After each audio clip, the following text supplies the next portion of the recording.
kasi bakit hindi tama yung nakasaad sa kontrata. Teka muna, huwag ka magtatrabaho, di mabubugbog siya kasi di siya nagtatrabaho. Mapagbintangan pa siyang, pag tumakas siya, mapagbintangan nagnakaw.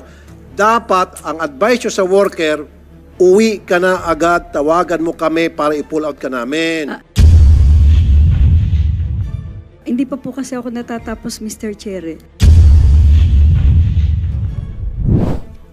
May idudugtong lang po ako, Yes, ma'am. Your Honor. Yes, ma'am. Malaki po ang responsibilidad not only the clinic but also the agencies. Dahil pagdating po ng doon sa host countries, the workers had to undergo also the medical check-up. Pag bumagsak po yung worker, automatic po yon pauuwiin. At sagot po yon ng agency at saka ng clinic. Kaya kami pong mga agencies, hindi po namin isusugal yung magpapaalis po na hindi po fit to work. Dahil requirement po ng host country na pagdating ay mag-undergo po ng medical check-up. And who does the medical check-up upon arrival ng ating worker? Yun pong, meron pong mga private, meron pong government. Like sa Singapore po, dinadala po nila. No, forget about Singapore. Singapore's doing good. Excellent. Wala tayong problema sa Singapore. Huwag natin idamay Singapore. Hindi, yung dito kung sa saan. Saudi, talamak yung violation. Yung sa Saudi po, Yes. wala ho akong deployment sa Saudi Arabia. O kaya nga, you're talking about something that you don't know. Hindi po, kasi no, po. kasi yung binibigyan mo example, Singapore. Ang gusto ko Saudi kasi ito yung madalas na may violation. Yes, Ma'am Sermonia. Kaya, thank you, Mr. Chair. So, ganito po ang katotohanan sa mga medical. So, si worker po, magme-medical yan, magkakaroon po ng result. First po, magkakaroon niya ng pending for medication. So, ititreat po yun. I-issuehan po ng referral ng kasi po itong mga medical clinics po for Middle East, yung GCC countries, yung Gulf Corporate Councils, there are 6 countries. So pagka po, hindi po one shot na fit to work yan, magkakaroon po ng pending. Pagka po nagkaroon ng pending, i-refer po yan sa ibang specialist. Then yun pong specialist ang magdi-determine po kung fit siya or hindi. Then there are some cases din po na napepending na magkakaroon po siya ng medication. For example po, nagkakaroon po siya ng yung sa x-ray niya na meron siyang infection because may flu. So mag-undergo po yan ng treatment. For example, 1 week to 2 weeks, 3 weeks to 1 month. So, No, ma'am. Okay, napapahama tayo. Ang gusto kong malaman, kasi sabi ni Ma'am Bracero, kung kapareho din ba kasi ng ginagawa sa Singapore, sa Saudi, ganun din ba na pagdating nung worker, pinapa-medical pa rin? po, Mr. Chair, opo, kasi po, Okay, sige. Sino po ang nag-medical? pagdating po dun sa bansa na, How many dun po days siya- after? meron pong 1 week or 2 weeks dun po sa government hospital. Kasi po, pag po sila na fit to work, that is the time na may apply ni employer si worker ng kanyang residence permit. Yung pong tinatawag nila na Bataka Madaniya. So, kailangan po, meron pong ganoon si worker. Sorry, okay.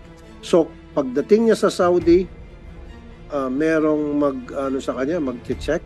Opo, kailangan pong idala ng employer si worker kasi may Sa isang government hospital sa Saudi or a clinic na accredited? at dun lang po sa government hospital kasi po yun po ang requirement ng Okay, sige, sa government hospital. So, what happens if pag-check nung government hospital Saudi na not fit to work yung worker? immediately po repatriation. Hindi po pwedeng mag-stay si worker doon. Kaya po kami mga recruitment agencies na fit to work na po dito. There are instances na nagiging unfit siya doon. Yun po, no way na makapag-work. Immediately po repatriation. Yun na po yung nire-report namin So, ano sa nangyari? Na sa atin, fit to work, pag din Saudi, 2 weeks later, not fit to work. So, tama yung mga sinabi man naman Jocelyn na pinipit to work dito, pagdating sa Saudi, government hospital ang nag-check. Ang Saudi, lumitaw na not fit to work. So, sa kasong ganon, anong nangyari sa agency? So pagka ganun po, kami po yung responsible dun sa repatriation. Macha-charge po kami dun. So, in that case, DMW or OWA, so anong ginagawa? Na ito na nga, lumitaw na. Tama na yung sinasabi ng ating mga resource personnel, particularly si Ma'am Jocelyn. Pinit to work ng agency natin dito. Malino na dinoktor yung health certificate. Dahil pagdating ng Saudi, government hospital ng Saudi ang nagdeklara na not fit to work after ipaisailalim sa medical exam yung worker. Ano pong nangyari dyan? Meron ba tayong monitoring na kapag yung na-flag down ng Saudi government health facilities na not fit to work yung ating mga worker, at ilan? Meron ba tayong bilang, statistics? Mr. Chair, napaka-importante po nun, ano? Kasi pagka unfit to work sa Saudi, for example, tapos fit to work na pinaalis, unang-una po magre-reklamo dyan yung OFW natin. Dahil unang-una, bakit natin siya pinayagang umalis, tapos pagdating doon, hindi siya pala pwede magtrabaho. So, magre-reklamo po yan at magfa-file ng RB for the unexpired portion ng 2 years mismo. Kung 2 taon pa lang, hindi pa siya nakakapagtrabaho. Sasampahan po niya ng kaso ang ahensya, pati po yung employer. At dyan po, hinihir po natin. Napaka-importante po yung ganyan. Kasi recruitment violation po yun. Ang tanong ko, ilan na ba mga insidente na na-encounter ninyo na kung saan dito sa Pilipinas, the workers been declared as fit to work, tapos pero pagdating ng Saudi, dineklara siya na not fit to work. Ilan po yung mga kaso meron tayong ganun? Mangilan-ngilan po, pwede ko pong ibigay ang datos po, Mr. Chair, at hihingin ko po yung datos natin kung ilan po yung ating isinampahan ng kasong ano. Okay, so doon sa mangilan-ngilan, ano pong ginawa natin doon sa agency? Una po, dininig po natin yung kaso. Tinignan po natin kung totoong may mali dito, no? Yung ibig sabihin, talagang dinoktor yung kanyang medical, yung pre-employment medical examination niya, yung PEME nga na tinatawag. At pag nalaman po natin na dinoktor po yun, nire-recommenda po natin kaagad na sampahan yung medical facility na gumawa po ng hindi tamang Okay, so medical far doon sa certificate. mangilan-ngilan, meron na ho ba na sampa ng medical facility? Ma'am? Pwede pong madagdagan. Ganito po kasi, ang validity po ng medical ng isang OFW po na papunta po sa Middle East ay 3 buwan. So pagka po yung valid pa yung kanyang medical, hindi pa po namin ire-remedical yon kahit po na paalis na po siya. So ito po, nakipag-usap na po kami ang aming asosasyon sa mga accredited clinic po ng Middle East. They call it po GAMCA. So ang paliwanag po nila sa amin, fit to work yan nitong ganitong date, na-deploy nyo ng ganitong date. Maaaring naka-acquired na siya ng any kind of diseases or infection. Yun po yung pinaliwanag po sa amin. Kaya po, ang nangyayari po, ako po, I will speak for my agency.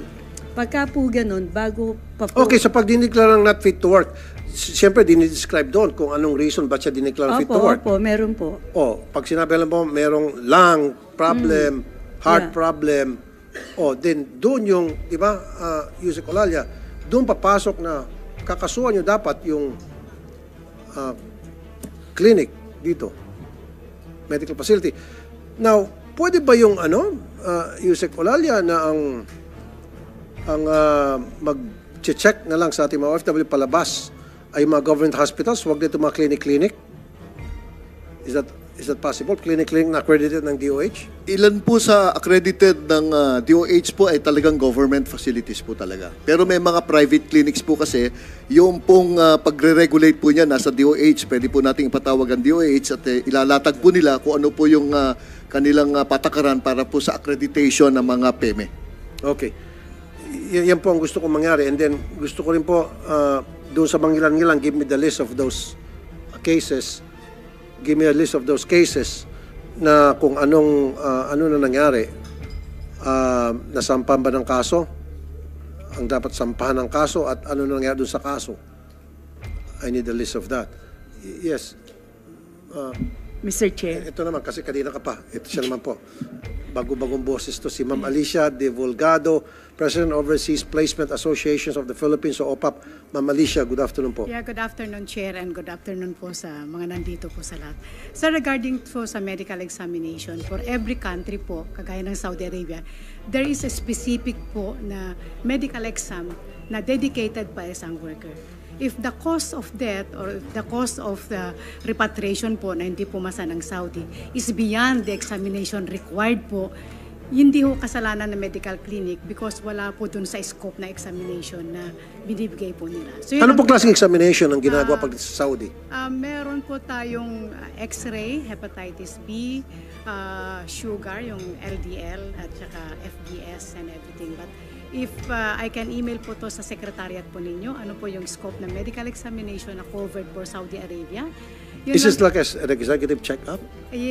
hindi po not limited kasi masyado pong costly na po yun pag executive or thorough medical check. Pero dito ba, thorough check-up ang ginagawa? Hindi po lahat. Hindi po lahat. Hindi As lahat? per country specific po yung medical exam required by the government and required by the GAMCA ho. Ito yung, Hindi, ang gusto ko lang, I'm not interested sa ibang country kasi wala tayong mga reklamo Yes, sa ibang okay, countries tulad okay. ng Singapore, Japan. Yeah. Wala eh. Ang problema talaga palagi, Middle East eh. So, ano ba ang requirement sa Middle East ng mga OFW natin? Anong klaseng medical check-up? I will just email po kasi hindi ko memorize po. Okay. Singapore kayo, ma'am. Eh, taas ka ng taas na kamay. Pang Singapore workers. Hindi, Eh. dadagdag ko lang Ikaw, po. si Ma'am Sermonia. Doon po, balik po tayo sa usaping medical po sa Middle Ma'am, East. ano nga yung klaseng medical check-up ang ginagawa sa mga Kompleto workers po sa yun. palabas? Yun po ay... Are we talking about executive check-up? Okay po. Executive check-up na po yun kasi po kumpleto po Ano yun. po halimbawa? Nandun po ang X-ray, nandun po ang hepatitis ABC, nandun po ang VDRL, nandun pa po ang lung sa X-ray, iba't iba pong klase ng X-ray. Physical examination, meron din po sa heart. Most especially po, pagka po yung above 38 years old, nire-required na po yan ng ECG. Nire-required na po yan, ano yung sa heart ate? Yung complete examination po about sa heart. Yung pong blood chemistry po, madami po yan. So meron yung complete Yes, blood chemistry. it's like a executive so lahat ng po ng check-up. lab test. Yes po. Okay. So, Pati po sa physical examination, Mr. Chair, karamihan po may bumabagsak po sa psycho, yung psycho test. So yun po, hindi na po namin... hindi, yung pang Saudi po, pang Saudi. Ang Yan na nga po, yung so, psycho so complete lab test, psycho test, psycho test, x-ray. X-ray, HEPA, ABC, yung pong lipid profile, yung sa heart po, meron din po yung sa complete physical examination. Yung Stress test meron po. Pagka po may nakita something sa heart, Okay. i-require po yan 2D echo, stress test. Meron din po yung complete blood counts. Meron din po yung drug test. Kompleto po yan, Mr. Chair. Ang nakikita po namin na ano po siguro dito, katulad po nung nakipag-usap po kami sa association po ng medical clinic. So kung siya pumasa sa complete blood test, x-ray, hepatitis, heart, stress test, etc., parang sounds to me like an executive check-up Opo, na. pati po VDRL. So, yes, bakit pagdating ng Saudi, dinideklarang not fit to work? Mr. Chair. Meron man nadideklar not fit to work. Opo, mangilan-ngilan po yon. Kaya nga po, Kaya nga po, anong nangyayari Ang sa inyong ginagawang investigasyon? ang paliwanag po sa amin ng medical clinic na inaccredit po ng GCC countries, yun po na medical fit to work. Pero dumaan na po ang ilang araw, ilang buwan, dahil 3 months po yung validity. Ang isang tao daw po ay maaaring maka-acquired ng infection or Okay. any kinds of diseases within 24 hours. So doon po sa not fit to work na inilalagay sa certificate kaya siya ipinapauwi, ano po ang sinasabi doon? Bakit? Anong reason? Tulad sinabi Ito mo, po. nakalagay may virus, bacteria ba? Okay. Karamihan po na nagiging findings ay sa lungs po, sa x-ray po. Meron po siyang... Sa lungs? Opo, meron po siyang infection. Kasi po unfit doon, hindi po yan ma-wave. So ibig sabihin, yung lungs x-ray dito, o yung lungs, pag-check sa lungs niya dito, pasado siya. Pagdating doon, nagkaroon ng infection yung lungs niya. Paano nangyari yun? Dito po niya nakuha na yon, Mr. Chair. At pangalawa po, yung hepatitis. In a span of 3 months, agad-agad magkakaroon siyang problema sa lungs? Yun po ang Come on. Yun po ang sinabi sa amin. Next time ng- siguro Comsec, mag-invite tayo ng mga medical experts dito. Cardiologists, yung experts yes po. sa lungs. Kasi I don't believe that in span of 3 months, nagkaroon agad siya ng problema sa lungs. Yun po Ano yung, yan, naninigarilyo siya ng 5 packs a day na sigarilyo. yun po yung Kaya paliwanag po bago siya sa amin. mag-deploy, sige niya, maninigarilyo muna ako. Mr. Chair, dahil nga po kami... Kahit nga yung maninigarilyo ng 5 packs a day, abuti ng taon bago magkasakit sa lungs. Ito, 3 months, magkakasakit na agad sa lungs. Yun po. Something's must be wrong. Talaga pong nakipag-usap po kami, nakipag-dialogo po kami sa accredited clinic ng Middle East. They call it GAMCA. At alam niyo po, Mr. Chair, ito pong Ministry of Health ng GCC countries ay bumubisita po dito sa ating bansa. Nakikipag-coordinate po yan sa DMW, saka po sa Department of Health. Chine-check po nila yung clinic kung nakakapasa Sige po. sa Sige, standard. granting, totoo yung mga pinagsabi mo, bla bla bla Ay, bla. totoo po yun, Mr. Okay, Chair. kaya nga, ngayon, ito yung sinasabi ko naman sa DMW at sa OWA. Okay. Dumadaan sa butas ng karayom yung ating mga OFW sa medical check-up. Pero, hindi nagsasubmit ng health certificate ang mga employer. Paano kung yung employer may sakit sa TV? Nahawa siya doon. That could be possibility. So that's why from now on, kung merong medical check-up, malinis yung ating OFW, babanggain niya na malinis na health certificate ng employer. Ganon din, ipa-check din kung may topak ba sa uling employer o matino. Mind you, meron isang kaso na napauwi yung isang OFW dahil may topak yung kanyang amo, gumagawa ng kabalastugan. So napauwi. And then after a few months, 2 or 3 months, dumating yung kanyang replacement para doon sa same amo. For the second time, tinopak ulit yung amo, ginawang kabalastugan yung OFW natin. Napauwi ulit yung OFW. And then, kumuha si employer ng replacement. Dumating yung replacement after 2 months, doon pa rin sa may topak na employer. Again, napauwi ulit. Kumbaga, paulit-ulit na lang yung cycle. Yun yung sinasabi ko. So, dapat, from now on, kailangan yung mga employer, check din natin yung kanilang police backup. Dapat magkaroon silang police clearance, psychiatric exam, pumasa sila. Tapos dapat meron silang health certificate na wala silang sakit. Is that a possibility? Not a possibility. We have to do it. Patagal ko nang sinasabi.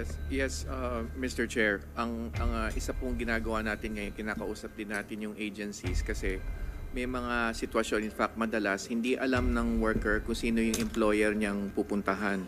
And we have to reverse that trend. Dapat pag alis pa lang dito, kilala na natin yung employer para masagawa yung nababanggit ninyo, tignan yung track record ng employer. Meron kasi tayong whitelisting na pwedeng i-apply dun sa mga employer. Ibig sabihin, hindi kailangan antayin na magkasala sila, i-clear natin kaagad sila kung maganda ang kanilang track record. So yun po ang sinasagawa natin ngayon. Mr. Pinakamabilis niyan, Secretary Kakda. Lahat ng mga employees sa Saudi na gustong mag-hire ng Filipino workers, may listahan naman yan, di ba? Mag-apply sila. Paano natin nalalaman na yung isang Saudi household na ngailan ng Filipino workers, how is it being established from first to finish hanggang sa magkaroon sila ng worker na? Paano po? Mr. Chair, kami po ay meron tinatawag na counterpart agency po doon. Yun po yung aming ka-business partner. So, ang main roles po nitong aming counterpart agency po doon is to select the best and the good and qualified employers. So, kaya po... Hindi, kaya nga po, kailan po nalalaman. So, nag-a-apply po itong mga employer. Opo. Mag-a-apply sila sa FRA. Opo. Na I want a Filipino worker, ganon. Opo. So, pag anong screen ang ginagawa ng FRA? Sabi mo, the best and the brightest? So? Hindi po. Ayun pong the good and qualified employers. So, paano nalalaman kung good and qualified employers yung pupunta ng ating OFW? Okay. Mr. Chair, meron po kasing na pinrescribe na polisiya ang Ministry of Interior kung sino lang po yung qualified mag-hire ng workers. So, nandun na po yung salary bracket, ano yung status po niya pagdating sa finances, yung po mga ganon. So, yun po, chinecheck na mabuti. Dahil, Kaya nga po, ma'am, okay, sige. Kung chinecheck po yun, kung nasusunod po yun, wala na sana mga namamaltratong OFW. Wala na sana namamatay na OFW. Wala na sana nagreklamo na OFW hindi nasweldohan. pangalawa po, So, ibig sabihin, ma'am, hindi nasusunod. Maraming mga employer dyan sa Saudi na may topak. O ba't napupunta sila doon sa may topak? So, ibig sabihin, hindi din undergo itong tinatawag na neuropsychiatric exam. Yung ating mga kababayan, pag bago pumunta doon, nag-undergo. Pero itong mga employer, hindi. So, from now on, ang gusto ko, lahat ng employer sa Saudi, bago sila makatanggap ng worker natin, health certificate. Pangalawa, yung neuropsychiatric exam, pumasa sila. Financial, may kakayahan sila.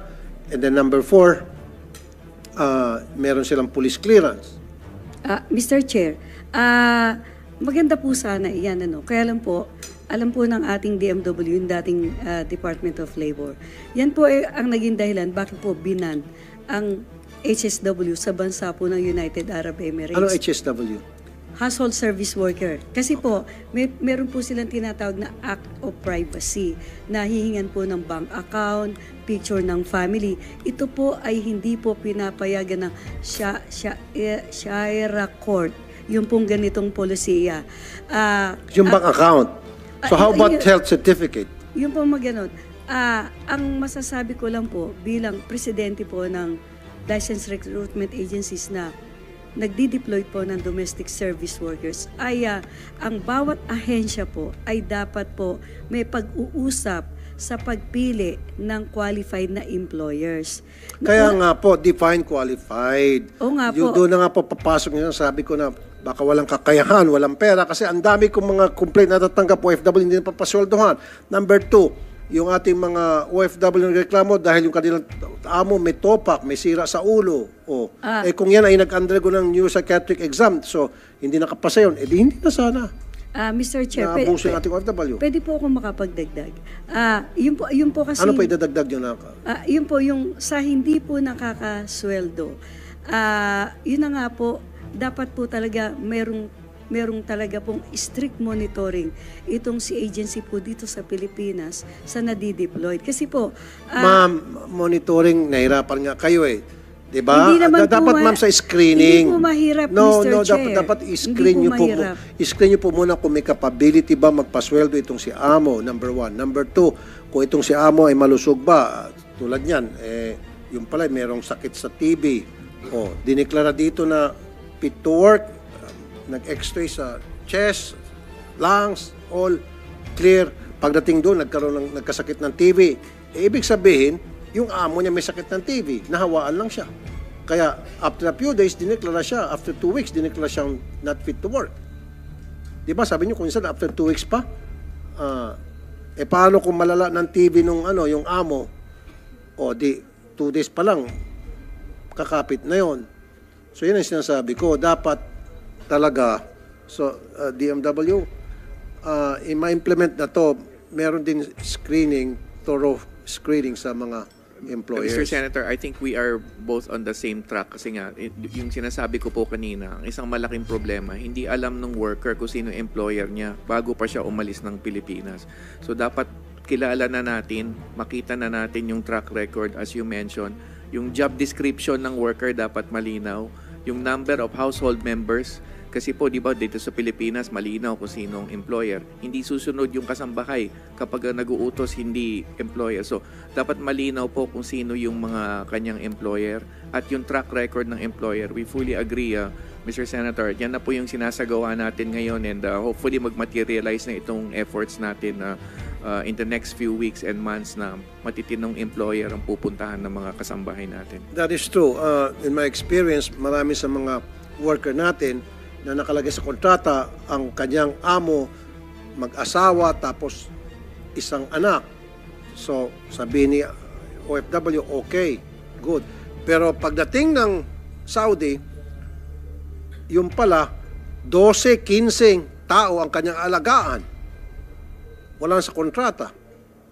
So, that should have been avoided kung meron kayong sinasabi mong monitoring to make sure na yung nakalagay sa kontrata ay tama at identified yung pupuntang employer days before.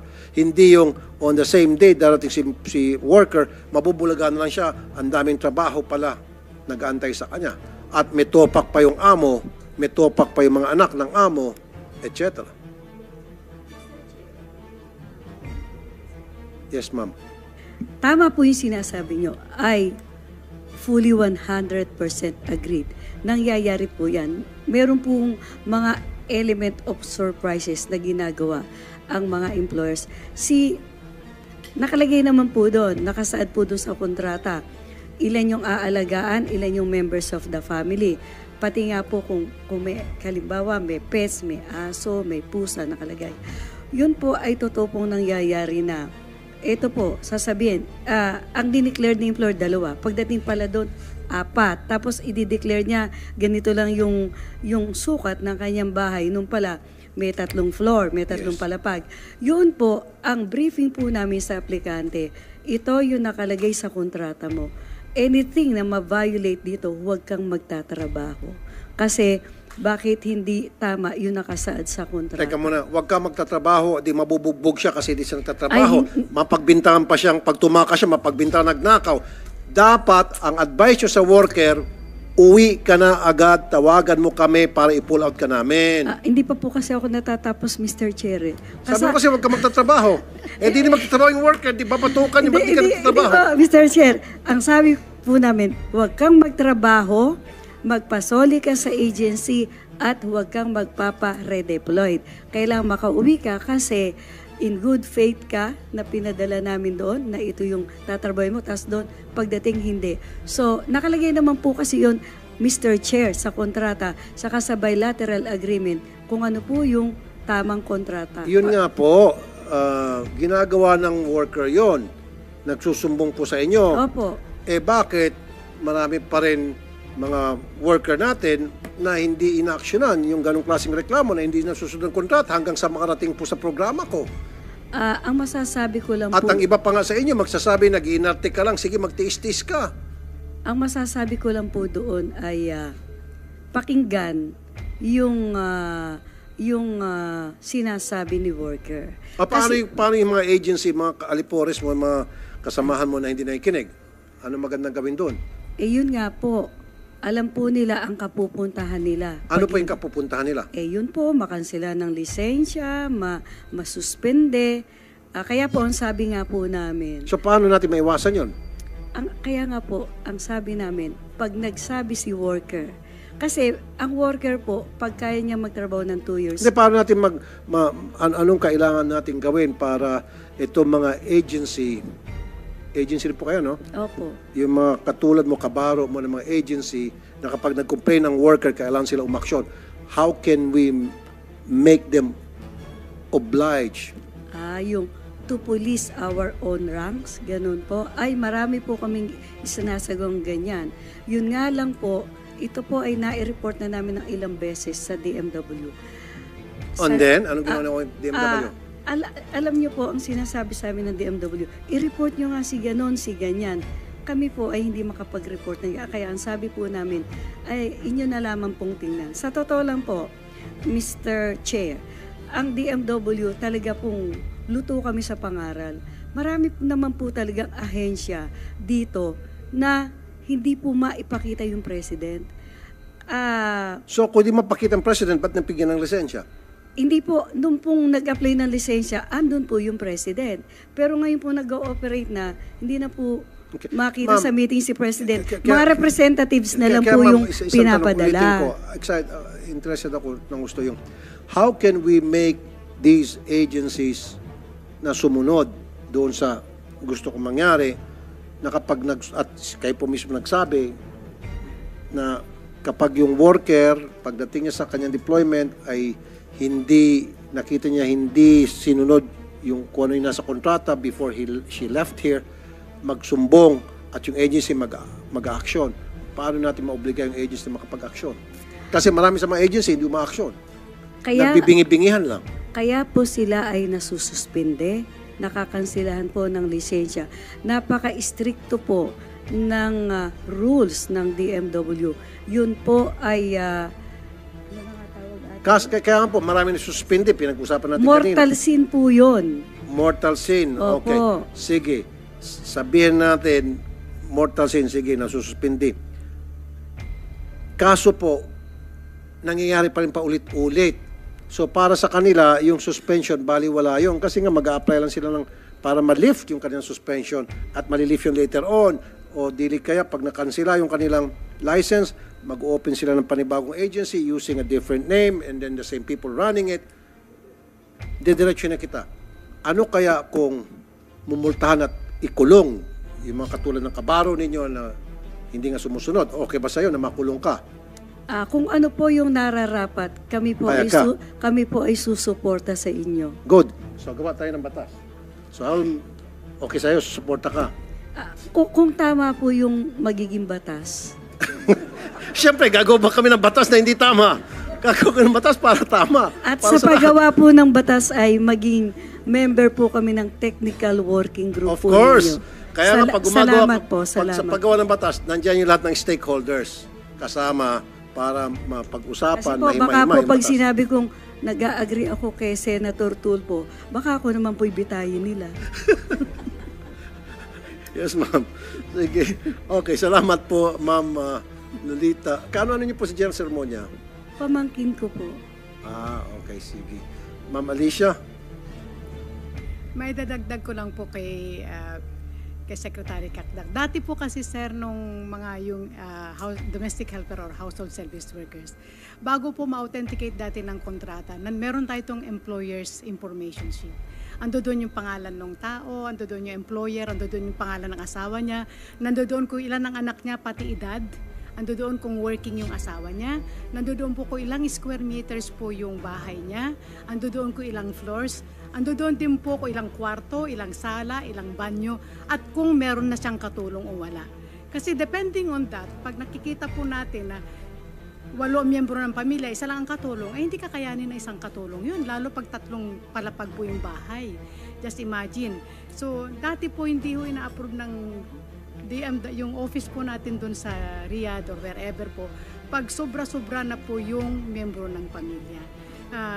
Nandoon po yun, kasama po sa tinatatakan po ng verified dati sa amin noong araw. Ngayon po, sana may balik po natin doon. At sana kung meron tayong screening committee na dapat hanggang dito lang ang anak. Kung hindi, dapat 2 katulong na kukuhanin. Kasi hindi kakayanin niya na isang katulong yung ganyang klase, sitwasyon ng bahay. Pangalawa po, halimbawa yung sinasabi kanina ni Senator Tulfo na recycle lang po yung nangyayari. Binigyan na, bumalik, binigyan ulit, bumalik. Sana po matakal ko ng mungkahi kay DA Arnel pa dati na kung meron po, sir, nag-uusap tayo dyan sinasabi ko sa inyo na sana kung meron po tayong monitoring din po sa polo offices natin, lahat yung nagre-reklamo doon at valid yung reklamo nila, sana ma-blacklist natin, do I say the blacklist? Sana ma-watchlist natin yung employer na hindi na makakuha ng yung tao na yon na may red flag na kagad, uy, si Abdul Aziz, ito yung katulong niya, 2 buwan lang. Bakit natin bibigyan ulit ng katulong ito? Pangalawa po, yung nakpapansin ko lang, recommendation ko, matagal na po. Ganun, bakit patuloy pa rin nagbabiolate yung mga alipores mo, yung mga kabaro mo? Sir, kasi hindi po nila alam. Halimbawa po, itong si FRA, kumuha dito sa agency na ito, yung employer na ito, na blacklist na siya sa FRA na to, ang dami pong FRA sa Saudi Arabia. Kung wala pong monitoring, makakalipat po siya sa ibang FRA. At itong FRA na to, iba naman ang agency niya sa Pilipinas, wala pong kaalam-alam din po yung agency, nadadamay lang po dito. So nare-recycle lang po yung problema natin. Sana po nasa polo natin kung may sistema tayo na lahat nandoon sa shelter na may mga reklamo, may mga hindi nakatapos ng kontrata, hindi binayaran ng sweldo, sana meron na rin po tayong monitoring doon na, hey, kasi kung kami po wala po kaming kakayahan, kasi kung pupunta po sa amin at galing sa ibang agency, malamang ho sa hindi po namin alam yung background ng employee. Thank you, Ma'am Alicia. Mr. Ignacio, bagong sagutin, tama nga naman yung sinasabi niya, meron siyang point, good point, na lahat ng napunta sa shelter, nire-record sila yung reason kung ba't sila napunta sa shelter, sino kanilang amo, especially kung sila ay minaltrato, iba-blacklist na yung amo na yon at never ever na sila mabigyan ng worker natin. Ang nangyari in the past, nabibigyan pa rin ulit.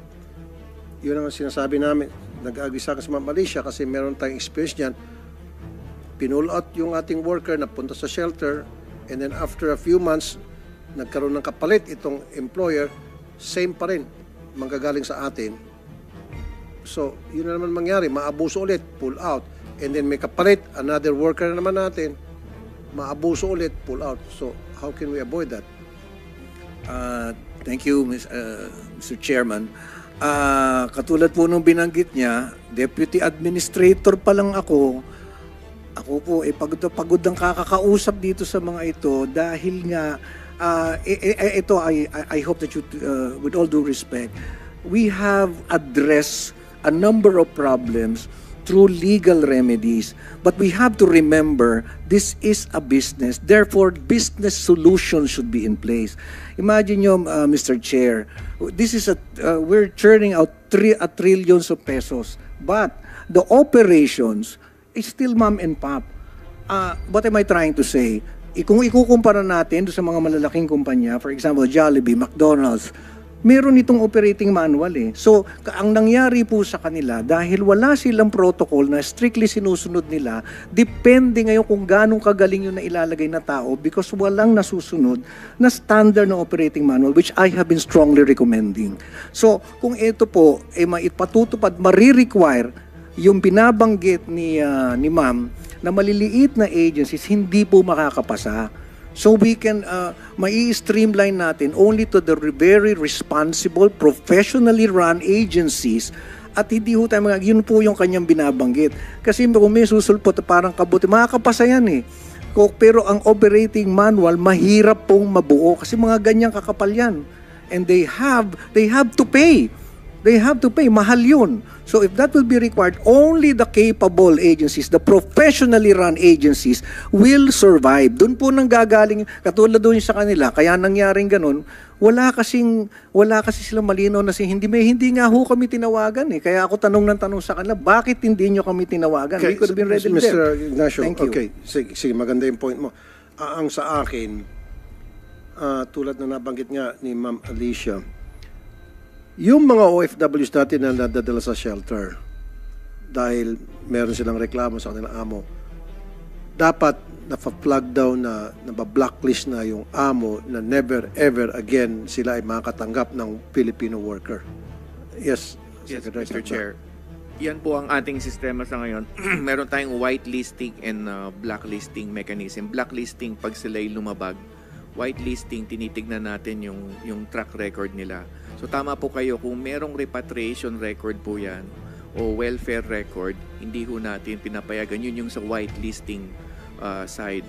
At yung nabanggit yung kanina, Chair, yung kailangan ng makauwi, wag nang patagalin makauwi, yung ating command center on a monthly basis, mga 1,000 ang napapauwi ng ating repatriation command center. At tama po kayo, wag nang patagalin pa kasi konting reklamo lang can breed disharmony at posibleng maging distress situation. So 1,000 po yan. That's the system that works, Mr. Chair. Pero ako rin po magpapakumbaba at magsasabi there is a part of this that needs improvement. Merong mga 1,000 naliligtas on a monthly basis na papauwi thanks to the recruitment agencies kasi hindi naman ho lahat yan ay shouldered ng gobyerno yung pagpapauwi. Napapauwi rin ng mga nare-regulate. Pero kailangan lang ho natin dagdagan at palakasin talaga ang sistema para masalo yung mga falling through the system. Thank you, Secretary Cactac. Ang sa akin din, Secretary Cactac, dapat magiging stricto rin tayo sa monitoring. Sabi mo nga na yung mga employer na nilayasan ng ating mga OFW dahil nga sa hindi maganda pagtrato sa kanila, mabablocklist yun at hindi na makakatanggap na worker natin. We have to make sure kasi may nakakalusot pa eh. Meron nakakalusot but we will tighten the system. Tatlo po ang wina-whitelist, blacklist natin. The Philippine agency, the FRA, and the employer. So we vow to improve our system. We humbly seek time on this. It will be sooner than later, Mr. Chair. Thank you, Secretary Cactac. Nasa yung Myriad Agency? Yung Myriad Agency. Can you submit to us the results of PEME of Ms. Rayolid? Opo, sir. Okay, sige. Sige, last na lang po, Ma'am Lucita, and then I will suspend para makauwi na kayo at susunod yung mga taga-NBI naman. At Pa po, Sec Hans, Yusek Bernard, and Chairman Mr. Senator Tulfo. Ito pa din po yung nangyayari. Ito pong si employer Muhammad na blacklist na. Therefore, he's not allowed na makakuha ng housemaid. Ang nangyayari po kasi, makakakuha pa din siya pero ang magi-sponsor na po either yung anak or yung members of the family or kaibigan. Kapag ka po may mga ganito pong pangyayari, ay dapat po magkaroon din ng kaukulang parusa yung pangalawang employer na nag-connive sa unang employer. So nangyayari po ito kaya hindi po maputol-putol itong mga violators na employer na pag na-blacklist na itong madam at saka yung sir, may anak pa, may kapatid, meron pang kakilalang matataas na tao. Yun po, pag nasugpo po yun, ay napakalaking tulong na mare-realign po lahat itong violation. Salamat po. wow, that's very good. Yeah. So kaya nakakalusot dahil may reklamo kay Mr. at kay Mrs. And then ang gagawin, yung si anak naman ang magre-request at mag-sponsor. So dapat yun, meron tayong sistema na para ma-monitor natin, makita natin na, uy, itong pong si yung Mr. and Mrs. at saka anak, magkaisang bahay lang. Or sometimes, kukunin ni anak, si anak mag-sponsor using a different address, pagdating kay anak, ipapasa sa kanyang parents. Mr. Chair, ang nakikita ko pong solusyon dyan, yung binanggit ko kanina, dapat nakatakda na kung sino yung employer. At may instruction doon sa worker natin na huwag kang tumanggap ng utos sa tao bukod sa pangalan na binanggit. At kung ikay nakatanggap ng utos ng iba pa sa iba pang tao, ayan na, yung sinasabi nyo kanina, Mr. Senator, ay meron ng diferensya and therefore kukunin ka na at ipapauwi. At may penalty na doon sa agency. Yung po nakikita ko at this stage, Mr. Senator, papangalanan natin kung sino yung employer at doon lamang siya tatanggap ng instruction o yun yung kikilalanin niyang authority at wala nang iba. Kaya't hindi po makakasama doon yung mga blacklist natin nung nakaraan. Okay, that is the reason I'm going back again doon sa sinasabi ko na merong tumatawag a few days after na makarating yung ating OFW doon sa kanyang deployment. Kasama doon sa pagtatawag, kumusta ba yung iyong accommodation, yung kontrata mo ba nasusunod, yung address na nakalagay sa kontrata, yun din ba? Kasi ang nangyayari, ang mag-sponsor ay si Abdul, kaso siya ay ma-assign sa bahay ni Muhammad. Di ba? So, dapat meron tayong mekanismo na kapag, para hindi mangyari yun, at meron monitoring, at kapag naganap nga itong ganitong klase insidente, agad-agad pull out. Wala nang marami pang salita. Yes, ma'am. Sir, for the courtesy of time, nag-submit na lang po kami kasi bago isa-isahin ko po yung recommendations po ng association namin. Oh, sige, hindi na ma'am. po tayo matatapos. And one Tama. last thing na po, sir, yung Musaned po, which is a partner also ng pag-issue po ng contract. Kasi nabanggit niyo po kanina na marami pa rin tayong kababayan hindi nakakatanggap ng sweldo. Part po nung Musaned, nung in-explain po sa amin is, pag nag-apply sila ng visa, nandoon po yung bank account ng employer that the Musaned has the right to suspend or frozen the account pag hindi ho nila nabayaran yung sweldo ng domestic helper. So gusto ko lang malaman sana kung may implementation natin doon na, kasi may right yung Musaned na-frozen yung account ng employer pag hindi niya binayaran yung sweldo. How come na meron pa tayong umuwi na hindi nakukuha ang sahod when the Musaned had the right to withdraw from their account na para ibayad dun sa sweldo po na hindi nababayaran na SSW. Yun lang po yung gusto kong malaman kasi it ended up dito minsan yung bayaran ng sweldo and everything when there is a right ng Musaned to freeze their account for non-payment of salaries. It's a part po yung ating agreement with Musaned. Thank you. Thank you. Point well taken. Again, bago po i-suspend ito, monitoring talaga upon arrival ng ating OFW. Kasi kung ginagawa yan, strict compliance, wala nang OFW na hindi maswelduhan, wala nang OFW na maabuso, wala nang OFW na uwi dito ng bangkay na. Wala kasi doon pa lang sa first day or first few days, makikita agad ng ating OFW yung problema. Hindi na sunod kontrata, yung amo ay stricto masyado, malupit, mapanakit, etc. On the first few days, pull out agad. Hindi na susunod kontrata dahil imbis na 2 lang alagaan ko, 3 at isang floor lang, 3 floors, tapos 50 na pamilya, meron 3 anak, yung 2 pa doon, special child. Yun lang, masusunod yan kapag mangyayari yan na wala nang mga OFW natin na maabuso, mapapawi dahil sa pagmamaltrato if masunod yung strict monitoring.